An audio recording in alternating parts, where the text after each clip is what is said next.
tardes, mi nombre es Elizabeth Torres, estudiante de Derecho de la Universidad Bicentenaria de Aragua, específicamente del 10º trimestre. El día de hoy estaremos hablando sobre la fase del proceso penal, así como también sobre lo que es la simulación de juicio en primera instancia en materia penal. Ahora bien, en lo que concierne a la fase del proceso penal, se estructura según los lineamientos establecidos en el Código Orgánico Procesal Penal. Las mismas se exponen en función de su relevancia jurídica. Esto es, acusar, defender y decidir. A cada una de estas le corresponde un órgano del Estado, quien establecerá las funciones necesarias para averiguar la verdad de un caso. Y a otro órgano las funciones de decidir. La fase inicial es llamada fase preparatoria y se lleva a cabo mediante el inicio de la denuncia. La fase intermedia comienza con la acusación una vez que recopilada suficientemente la prueba por parte del Ministerio Público, se procede a dar inicio a la audiencia preliminar, mediante la cual se lleva a cabo la celeridad del proceso ante el juez o jueza de control. Tenemos que existe también una fase denominada fase de juicio oral, que compone principios como el de inmediación, publicidad, concentración, continuidad y oralidad, entre otros. Entonces, una vez que el juez o jueza de control dicta un auto de apertura a juicio, y que está establecido obviamente en el Código Orgánico Procesal Penal, específicamente en el artículo 314, se da paso a la preparación y desarrollo del debate, entendido como el acto mismo de finalización del proceso. Entonces, bien, tenemos una fase denominada de impugnación de recursos. Esta establece la oportunidad de las partes a acceder a medios y en determinados casos contra la decisión o nada del Poder Judicial. Esto solo lo puede ejercer los que la ley reconozca tal derecho. Ahora bien, tenemos la fase de ejecución, la cual implica que el juez o jueza correspondiente a la causa asistirá todo lo concerniente a las pruebas y medios que se han impuesto mediante sentencia firme. En cuanto a lo que concierne al ámbito de simulación de juicio en primera instancia en materia penal, siguiéndonos de lo establecido en la fase del proceso, encontramos que la misma forma parte de la llamada fase de juicio oral y que está comprendida en el Código de Procedimiento Penal, específicamente en los artículos que van del 313 al 314 en adelante. Una vez que el juez de control decide finalizar la audiencia, da paso al correspondiente juicio. A través de este se permite el conocimiento público interesado sobre la información de los hechos que conforman la causa. Es preciso recordar que el juicio se va a finiquitar con la sentencia absolutoria o condenatoria. Cuando nos referimos al proceso de juicio en primera instancia, encontramos que la misma es comprendida, es competencia de los tribunales de juicio, los mismos que se integran según el ordenamiento jurídico con jueces profesionales. Es el juez entonces quien dirige el debate. Ordena el planteamiento de las pruebas, exige que se sigan los actos inherentes al juicio en forma ordenada, modera la discusión y resuelve los distintos incidentes y demás solicitudes de las partes.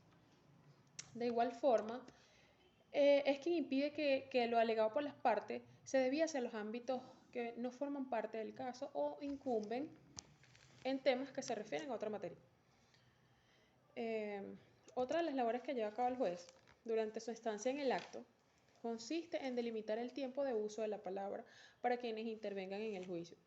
Él mismo fija los límites máximos que deberán ser iguales para todas las partes, así como también puede interrumpir a quien haga uso o abuso de la palabra manifestando un lenguaje que se torne abusivo. Del mismo modo, el juez es quien ejerce las facultades disciplinarias destinadas a mantener el orden y el quórum durante el debate. En cuanto a la fijación de la audiencia pública, tenemos que el juez es quien señalará la fecha para la celebración de la misma, la cual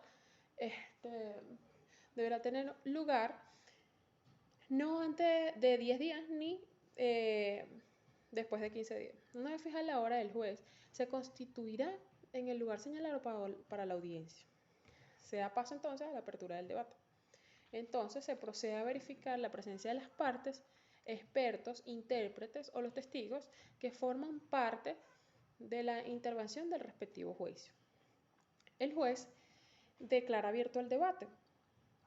Este mismo advierte tanto al imputado como al público presente sobre la importancia del significado del acto, según lo consagrado en el artículo 327 del COP. Ahora bien, conforme a los principios de vengados y que comentamos anteriormente, el juicio se realizará con presencia ininterrumpida del juez y de las partes. En lo que concierne a las exposiciones de la parte contemplada en el artículo 327, una vez abierto el debate, el fiscal,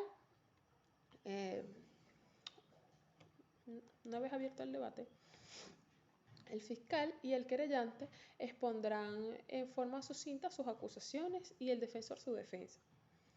Las cuestiones incidentales que puedan devenir de aquí deberán ser atendidas según el artículo 329 del COP en un solo acto, a menos que el tribunal resuelva hacerlo sucesivamente o diferir de alguna forma en ese debate.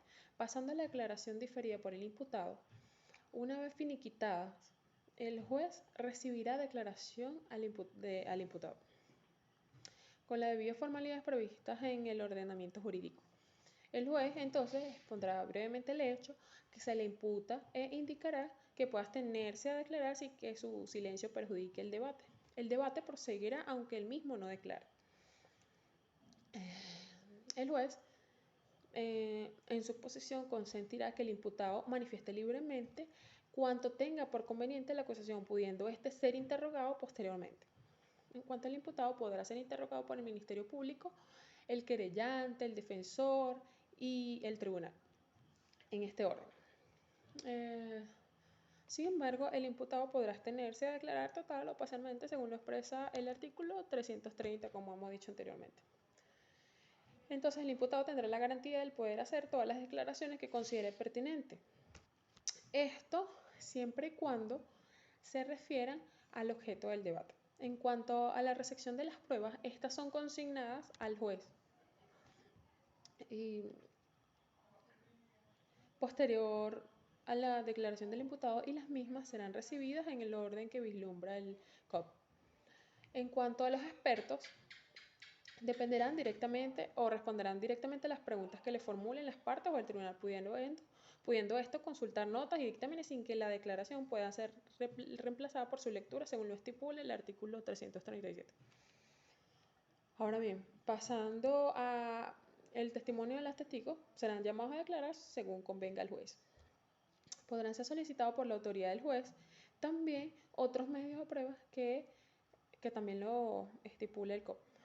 Una vez finiquitada la discusión final, terminada la recepción de las pruebas, el juez otorgará la palabra sucesivamente al fiscal, al querellante y al defensor para que expongan sus conclusiones.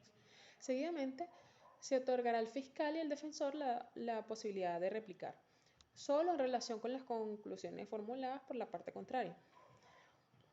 Si está presente la víctima y desea exponer, se le dará la palabra aunque no haya presentado querella. Finalmente, el juez preguntará al acusado si tiene algo más que manifestar y por último declarará cerrado el debate. Una vez que se cierra el debate, el juez se retira a elaborar la sentencia y convoca a todas las partes para el mismo día a fin de imponer el contenido de este dispositivo del fallo según reza el artículo 344. Y por último, tenemos que la sentencia se dictará el mismo día. La misma se pronunciará en nombre de la República, debiendo